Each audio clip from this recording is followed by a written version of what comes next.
Hola a todos. En esta oportunidad estaremos hablando de una parte de la estructura de la administración pública territorial, los municipios, que son la entidad territorial más importante para el desarrollo y satisfacción de las necesidades del Estado. Es así que comencemos. Exactamente, son el núcleo del ordenamiento territorial, pues esta es la autoridad del municipio que conoce de primera mano las necesidades que tienen en el territorio y cuáles políticas pueden poner en marcha para satisfacer las necesidades de la población. Estos son entidades fundamentales en nuestro país consagrados ya en la Constitución y otras normas. Recordemos que estos no son estáticos, las asambleas departamentales pueden crearlos, desde luego siempre y cuando cumplan con los requisitos de ley consagrados en la Ley 136 del 94, que son: el primero es que el área del municipio propuesto tenga identidad. ¿Qué significa esto? Que se deben atender a sus características naturales, sociales, económicas y culturales. Y esto es algo apenas lógico, pues somos un país muy heterogéneo, con tradiciones, formas de hablar, gastronomía pero muy diferentes. La segunda es que cuente con por lo menos 25.000 habitantes y que el municipio o municipios del cual se va a segregar no vaya a disminuir su población debajo de este límite. Esto lo debe certificar el DANE. El tercer requisito es que este municipio que se está proyectando garantice al menos ingresos corrientes de libre destinación anuales equivalentes a 12.000 salarios mínimos legales mensuales vigentes. El cuarto es el organismo departamental de planeación de un concepto favorable previamente sobre la convivencia económica y social de la iniciativa del nuevo municipio. Ante todo, ha de garantizarse una capacidad física, económica, su infraestructura, su identificación como área de desarrollo para brindarle a sus habitantes un mínimo vital. Además, no se podrá amputar el municipio o los municipios de los cuales se quiere agregar más de la tercera parte de la población. Ahora bien, ¿cómo se organizan los municipios? Existen dos órganos principales al interior del municipio. Estos son el Consejo Municipal, que es una corporación de índole político-administrativa, colegiada, vale decir integrada por varias personas y ejerce control político sobre la administración municipal. Y segundo, el alcalde, que es jefe de la administración local y representante legal del municipio. Pero vale decir que pueden existir otras dependencias como secretarías, departamentos administrativos, oficinas, establecimientos públicos, empresas industriales y comerciales, y esto va a depender de acuerdo con la estructura que disponga el Consejo Municipal. Veamos consecuentemente el por qué los municipios son tan importantes dentro del marco de la organización del territorio. En primer lugar, debemos establecer que los municipios son fundamentales dentro del ordenamiento territorial de Colombia.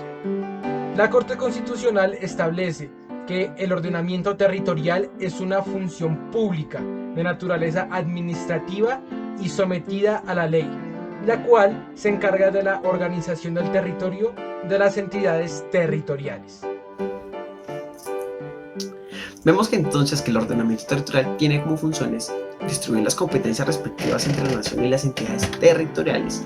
Con respecto a estas últimas, el ordenamiento territorial se refiere, según a la sentencia de la Corte Constitucional C-138 del 2020, a las medidas de autogobierno y autogestión por parte de las ya mencionadas entidades territoriales para planear su desarrollo a partir del componente físico urbano. Es así que el ordenamiento territorial es el instrumento mediante el cual los consejos municipales reglamentan los usos del suelo.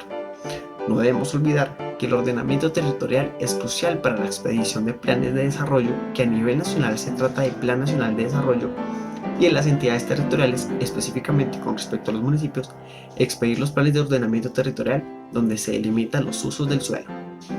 Miremos ahora las funciones de los municipios. Tenemos entonces que a estos, en virtud del principio de subsidiariedad, el cual dice que las competencias deben asignarse prioritariamente al nivel territorial más cercano a las necesidades, que en este caso es el municipio.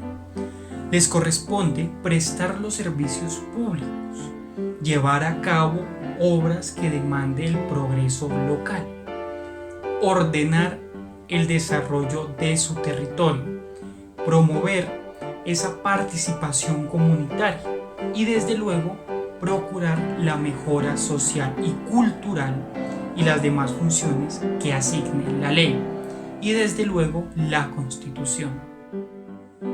Muchas gracias, Santiago. Habías mencionado que a los municipios les corresponde expedir planes de ordenamiento territorial, mayormente conocidos como POT. Pero ¿cómo es que un municipio expide planes de ordenamiento territorial? Los POT son expedidos por los consejos municipales dentro de los plazos establecidos. Sin embargo, en la sentencia C051 del 2001, la Corte precisa que si el Consejo Municipal no lo expide dentro del plazo correspondiente, el POT puede ser expedido por decreto del alcalde municipal, porque no se puede perjudicar a la comunidad y al municipio frente a esta irresponsabilidad. Ahora bien, María José, por favor, ¿podrías decirnos si de la anterior función de los consejos municipales para reglamentar los usos de los suelos es una función absoluta teniendo en cuenta la sección anterior? Muchas gracias, Camila, por la pregunta. La respuesta es que no. En primer lugar, porque esta función está subordinada a la ley y a la Constitución. Y en segundo lugar, porque aunque la competencia esté expresamente consagrada con respecto a los municipios, dentro del ordenamiento concurren competencias dentro de otros niveles territoriales. Es así que a continuación José nos explicará qué principios regulan el hecho de que concurren. Bien, María José.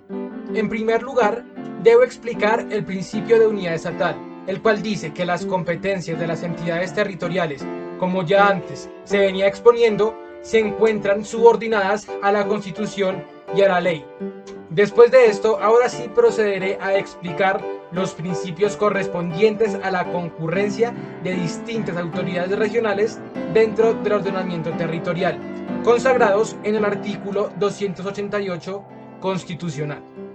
El primero de ellos es el principio de subsidiariedad, ya explicado anteriormente, el cual consagra que la intervención del Estado y la correspondiente atribución de competencias se debe realizar en el nivel más próximo al ciudadano. En este caso, el nivel más próximo al ciudadano es el municipio. Entonces, para entenderlo mejor, voy a poner un ejemplo. Este principio es que los ciudadanos le dicen al municipio que se necesita la mejora de la vía de una vereda de determinado municipio, pero este no tiene la capacidad económica para hacerlo, por lo cual acude a la entidad territorial de mayor jerarquía y dice: departamento, ayúdenme a solucionar este problema. Así es, Sebastián.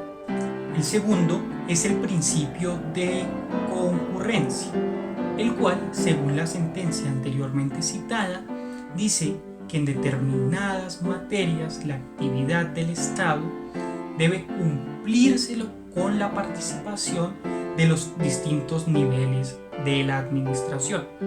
Eso implica que se garantice el objeto propio de la acción estatal sin que se excluya a las entidades que están llamadas a participar, debido a la necesidad que se tiene frente a la actividad a realizar.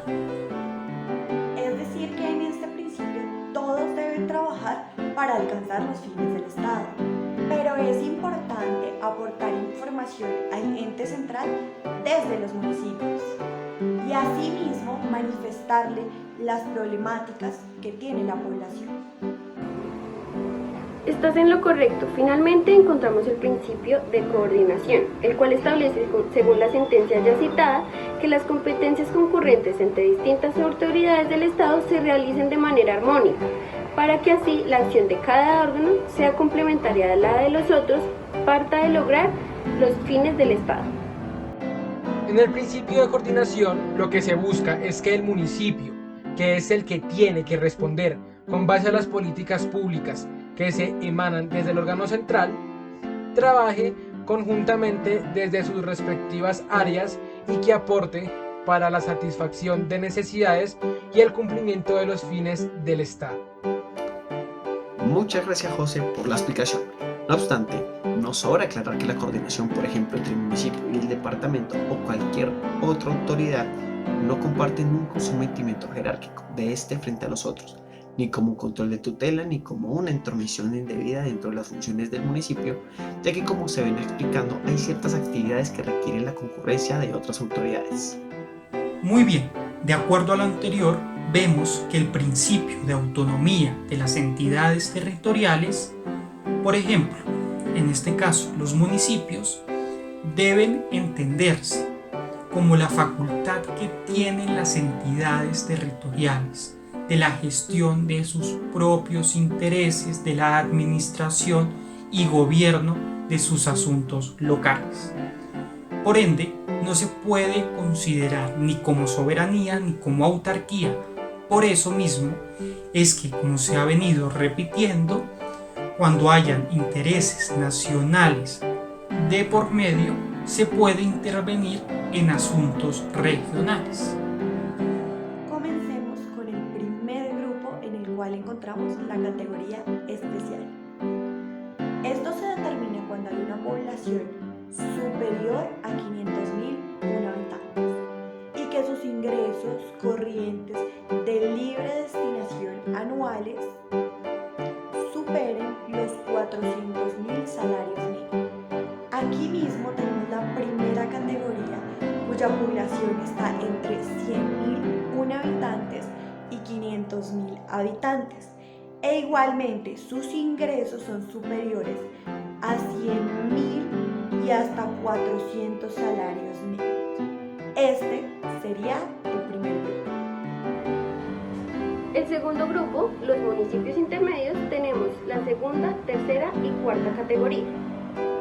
El tercer grupo, que son los llamados municipios básicos, ahí encontramos la quinta y la sexta categoría, que tiene una población entre 10.000 y 20.000 habitantes y sus ingresos mínimos han de ser superiores a 15.000 y hasta 25.000 salarios.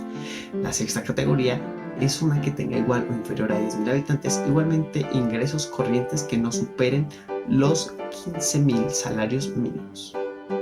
De esta forma, ya sabemos la categorización de los municipios. Sin embargo, debemos explicar cómo esto incide en la cantidad de recursos que les son asignados en virtud de dicha categorización. Entre mejor esté categorizado el municipio, mayor será el porcentaje de recursos que reciba en virtud de la población y eficiencia que éste tenga. Además, entre mejor esté categorizado, mayor va a ser la capacidad de endeudamiento para solicitar crédito a la banca. Aquí el punto principal es la forma en que administra los recursos provenientes de los ingresos de libre destinación, los cuales no hacen parte del Sistema General de Participaciones ni del de regalías. Muchas gracias, José. Además de lo ya explicado, también es importante hablar de dónde provienen esos recursos. Los recursos de los municipios se dividen entre endógenos y exógenos. Con respecto a los recursos endógenos, el legislador puede intervenir en la definición de su destino, respetando claramente las prioridades constitucionales de cada una de las fuentes de financiación. Estos recursos fueron establecidos para que los departamentos, municipios y territorios indígenas se encarguen del recaudo y administración.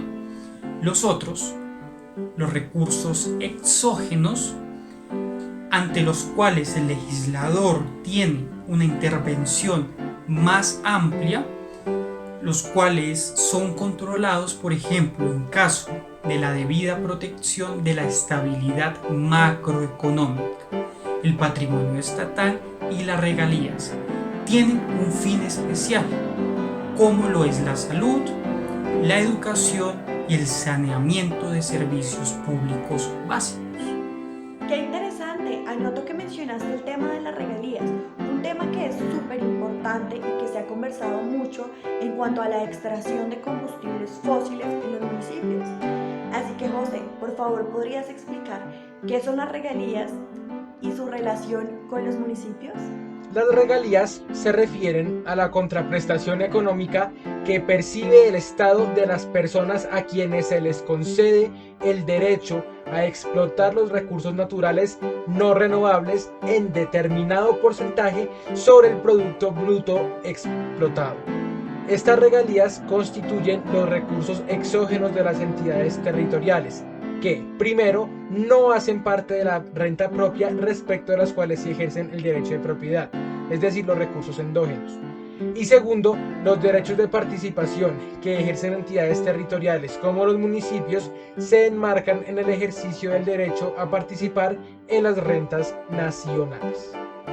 Muchas gracias, José. Sin embargo, sería pertinente ahondar en las características de tan importantes recursos como las regalías. Algunas de estas características son, primero, que son propiedad del Estado, concepto que incluye el nivel nacional y las entidades territoriales de todos los niveles, por ser una contraprestación generada por la explotación del subsuelo y recursos naturales no renovables. Constituyen recursos exógenos de las entidades territoriales sobre las que tienen derechos de participación en las rentas nacionales. Al legislador le compete definir su alcance y distribución, y el nivel central del gobierno tiene un mayor grado de decisión y definición en su administración al tratarse de recursos exógenos de las entidades territoriales. El legislador, para su distribución y destinación, debe tener en cuenta los diversos contextos socioeconómicos del país, que todos los municipios no tienen las mismas condiciones y necesidades. Muchas gracias por profundizar en el tema. Sin embargo, aún queda una duda. ¿Cómo es la asignación de estas regalías a los municipios? Gracias por preguntar. Aquí lo que incide en la asignación de regalías es la categorización de los municipios en virtud de lo establecido en la Ley 617 de 2000. Debemos tener en cuenta que después de la reforma constitucional del año 2011, en materia de regalías, se dio una modificación muy importante plasmada a su vez en la Ley 1530 de 2012. Antes de esta reforma, las regalías solo se destinaban a municipios que tuvieran o hicieran la explotación de recursos naturales provenientes del subsuelo, es decir, lo que respecta a recursos no renovables. Sin embargo, después de esta reforma se dio la desvinculación de la producción como elemento esencial para definir los derechos de participación de las entidades territoriales. Eso quiere decir que un municipio, así no explote recursos no renovables, va a recibir recursos provenientes de estos. Por ejemplo, en Bogotá no se extrae nada de recursos no renovables y aún así puede acceder al sistema de regalías. Muchas gracias. Esto fue todo por esta ocasión. Esperamos que esta información les haya sido de mucha utilidad. Nos vemos para una próxima. Chao, chao.